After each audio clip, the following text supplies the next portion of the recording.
Boy, when a president and his defense secretary summon hundreds of flag officers to a choreographed gathering at Quantico, is that leadership or political theater with epaulets? Because beneath the optics lies a question. Who does the US military ultimately serve? The US Constitution or the commander in chief? Yeah, so when you join the U.S. military, you swear allegiance to the Constitution, not to the commander in chief. And that distinction is actually extremely important. So in the 1930s, the Nazis tricked the Wehrmacht, the German military, into swearing an oath to Hitler. And the Wehrmacht did it. And then once they did it, they felt they were now committed. And it's one of the reasons why the Wehrmacht was as loyal as it was, because, at the end, when you sit down and sort through it, so many of the guys in the German military were furiously anti-Hitler, furiously anti-Nazi, but they went ahead and fought anyway.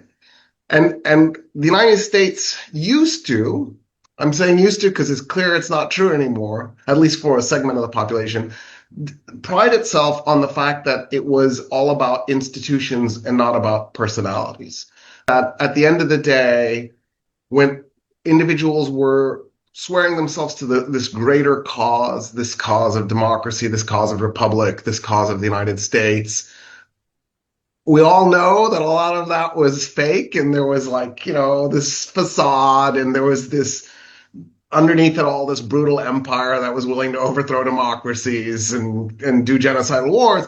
But at least there was this aspiration that people were aiming at. And I think what Pete Hegseth did, what the president did at Quantico, should have set off really serious alarm bells.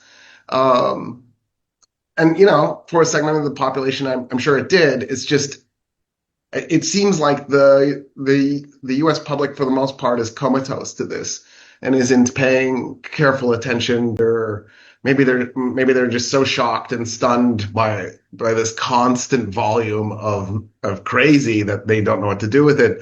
But this should have been enough to set off protests. This should have been enough to set off serious condemnation from at least retired military personnel.